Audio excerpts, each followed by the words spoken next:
grand combat journée Ouzin Production Jàmmaarloo TV Batista Belende Batista mi ngi jóge ci Baye Mandione Junior Belende mi ngi jóge ci ki nga xamante ni moom mooy ndeysaan mbër mi ànd ak Boy Niang waay turba xanaa day añ dem dëkk Grand Mbao ñoom ñaare ngi noonu ci biir géew bi Belende Batista grand combat de la soirée mbokk yi tey la 6 avril 2025 arène nationale journée Ouzin Production ñaari xale yaa ngi lewtoo Batista Belende Belende ci défaite la jóge Batista jóge ci victoire ndeysaan gis nga Belende ngi cokkaas leen fàttali Belende def na MMA def fa ay jaloore doole ñëw tey pour bëre si ndeysaan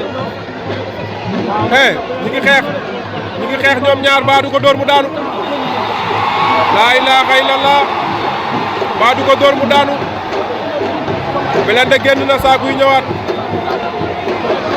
sotti na libéré pour Belende ndeysaan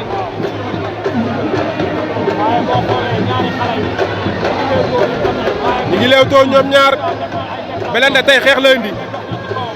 waaye bu bëree mun na ci am lu ko bett de Batista am bërekat la Belende su doon maa yow damay xeex def déplacement mais bu contact bi teelee Batista mun na laa daan ba ñibbi nga doog koo yëg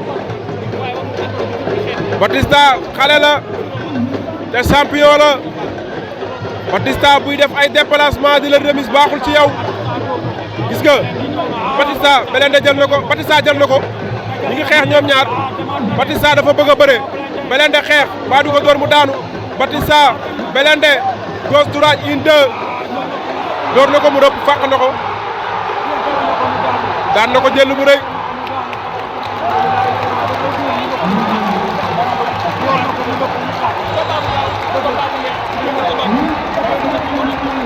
daan na ko jël bu rëy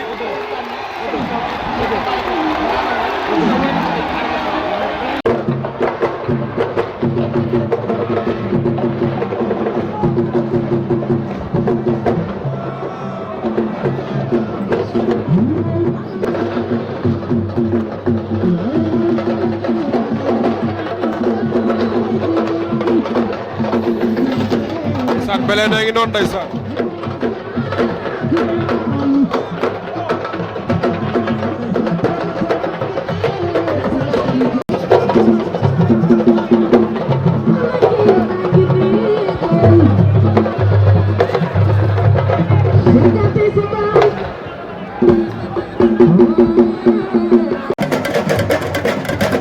ndeysaan mbokk yi tous bàyyi noonu Batista